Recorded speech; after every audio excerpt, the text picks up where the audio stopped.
Hello friends, welcome to my channel. இன்றைக்கி நம்ம வீடியோவில் கேரட் பீட்ரூட் வச்சு ஒரு சுவையான ரெசிபி தாங்க பார்க்க போகிறோம். கேரட் பீட்ரூட் பிடிக்காதுன்னு சாப்பிட்ற அடம்பிடிக்கிற குழந்தைங்க கூட நீங்கள் இந்த மாதிரி செஞ்சு கொடுத்தீங்கன்னா கேரட் பீட்ரூட் விரும்பி சாப்பிடுவாங்க. அந்த அளவுக்கு டேஸ்ட் அட்டகாசமாக இருக்கும்.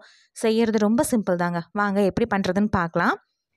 இன்றைக்கி மீடியம் சைஸ் பீட்ரூட்டோட கொஞ்சம் பெரிய சைஸ் பீட்ரூட் ஒன்றும் அது கூட 2 கேரட்டும் எடுத்துருக்குறேங்க.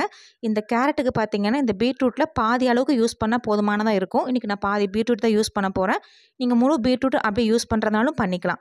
இப்போ கேரட்டையும் பீட்ரூட்டையும் தோல் நீக்கிட்டு ரேண்டமாக கட் பண்ணி எடுத்து வச்சுக்கலாங்க. இப்போ நான் எடுத்த 2 கேரட்டையும் தோல் நீக்கிட்டு இந்த மாதிரி கட் பண்ணி வச்சுருக்கேன். எடுத்த பீட்ரூட்டில் ஒரு பாதி பீட்ரூட் மட்டும் எடுத்து இந்த மாதிரி கட் பண்ணி எடுத்து வச்சுருக்கேன்.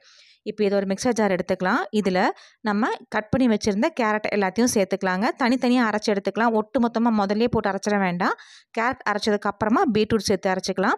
முதல்ல கட் பண்ணி வச்சுருந்த கேரட் சேர்த்துட்டு இது கூட தண்ணி எதுவும் சேர்க்காமல் எந்த அளவுக்கு நல்லா நைஸாக அரைக்க முடியுமோ அந்த அளவுக்கு நல்லா நைஸாக அரைச்சி எடுத்துக்கலாங்க. பாருங்கள், இந்த மாதிரி நல்லா நைஸாக அரைச்சி எடுத்துக்கணும். அங்கங்கே கட்டி கட்டியாக இல்லாமல் இந்த மாதிரி நைஸாக அரைச்சி எடுத்துக்கோங்க. அடுத்ததான் இது கூட நம்ம கட் பண்ணி வச்சுருந்த பீட்ரூட்டை சேர்த்துக்கலாங்க. பீட்ரூட் முழு பீட்ரூட் அப்படியே சேர்க்கும்போது பார்த்திங்கன்னா பீட்ரூட் தான் ரொம்ப அதிகமாக இருக்கிற மாதிரி இருக்கும். அதனால் நான் கேரட்டுக்கு பாதி அளவுக்கு பீட்ரூட் சேர்த்துருக்குறேன். நீங்கள் முழுசாக சேர்க்குறதா இருந்தால் உங்கள் விருப்பம் தான் சேர்த்து செஞ்சுக்கலாம்.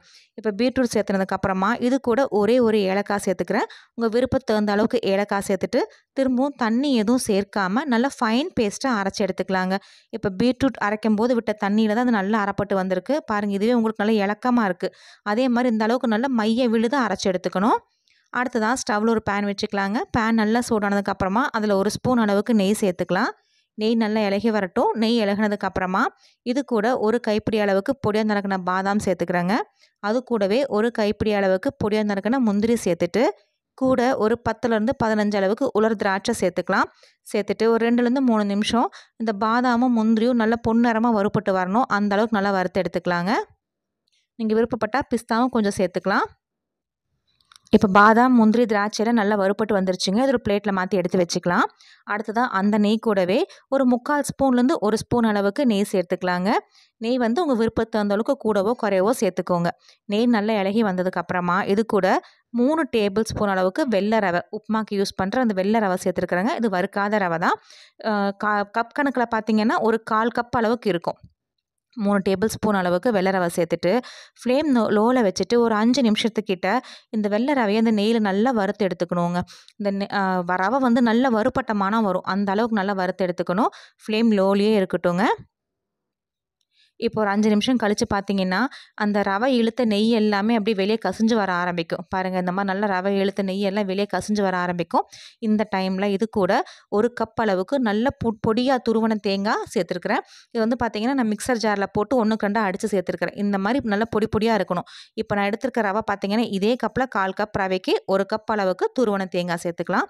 தேங்காய் சேர்த்துனதுக்கப்புறமா ஒரு 5 நிமிஷத்துக்கிட்ட இந்த தேங்காயும் ரவையும் நல்லா வறுத்து எடுத்துக்கணுங்க. இந்த மாதிரி நல்லா பொன்னிறமாக மாறி நல்லா வறுபட்ட மணம் வரணும். அந்த அளவுக்கு நல்லா வறுத்து எடுத்துக்கணும். இந்த அளவுக்கு நல்லா வறுபட்டு வந்ததுக்கப்புறமா இது கூட நம்ம ஏற்கனவே அரைச்சி வச்சுருந்த கேரட் பீட்ரூட் விழுதை சேர்த்துக்கலாங்க. தண்ணி எதுவும் சேர்த்துக்கூடாதுங்க. மிக்சர் ஜாரில் இருக்கிற அந்த கேரட் பீட்ரூட் விழுது மட்டும்தான் சேர்க்கணும். விழுதெல்லாம் சேர்த்ததுக்கப்புறமா ஃப்ளேம் லோவில் வச்சுட்டு நம்ம ஏற்கனவே வறுத்து வச்சுருந்த அந்த தேங்காயும் ரவையோடு சேர்த்து இந்த விழுதையும் நல்லா கலந்து எடுத்துக்கலாம். ஒரு 2 நிமிஷத்துக்கிட்ட நல்லா கலந்து எடுத்தோம்னா நம்ம ஏற்கனவே வறுத்து வச்சுருந்த அந்த ரவை தேங்காயோட இந்த கேரட் பீட்ரூட் விழுது நல்லா கலந்து வந்துடுங்க. பாருங்கள், இந்த அளவுக்கு நல்லா கலந்து எடுத்துக்கணும். இந்த அளவுக்கு நல்லா கலந்ததுக்கப்புறமா இது கூட ஒரு 1/2 ஸ்பூன் அளவுக்கு நெய் சேர்த்துக்கலாம். சேர்த்துட்டு ஒரு டைம் கலந்து விட்டுட்டு ஃப்ளேம் நல்லா லோவில் வச்சுட்டு இதுக்கு ஒரு மூடி போட்டு ஒரு 5 நிமிஷம் அப்படியே விட்டுறலாங்க. அந்த கேரட் பீட்ரூட்டோட பச்சை வாசனை போய் நல்லா வெந்து வரட்டும். ஒரு 5 நிமிஷம் கழித்து பார்க்கலாம். இப்போ ஒரு 5 நிமிஷம் ஆயிடுச்சுங்க. ஓப்பன் பண்ணி பார்க்கலாம்.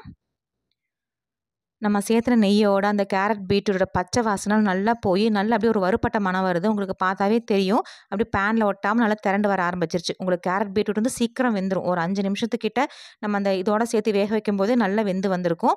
இப்போ இதுக்கு தேவையான அளவு இனிப்பு சேர்த்துக்கலாங்க. அதுக்கு 3/4 கப் அளவுக்கு நாட்டு சக்கரை எடுத்திருக்கேன். நீங்கள் பொடிச்ச வெல்லமும் சேர்த்துக்கலாம், வெள்ளை சக்கரையும் சேர்த்துக்கலாம். வெள்ளை சக்கரை சேர்க்குற மாதிரி இருந்தால் மிக்ஸி ஜாரில் பொடிச்சிட்டு சேர்த்துக்கோங்க. இப்போ இந்த 3/4 கப் இனிப்பு மிதமான இனிப்பாக தான் இருக்கும். உங்களுக்கு நல்லா தித்திப்பாக வேணும் அப்படின்னா 1 கப்லேருந்து 1/4 கப் அளவுக்கு சேர்க்கணும். சேர்த்துட்டு இது நல்லா கலந்து எடுத்துக்கலாம். இப்போ சக்கரை சேர்த்ததுக்கப்புறமா லைட்டாக இலகி வரும். திரும்பியும் இது நல்லா கலந்து விட்டதுக்கப்புறமா ஃப்ளேம் லோவில் வச்சுட்டு ஒரு 2லேருந்து 3 நிமிஷம் அப்படியே விட்டுருங்க.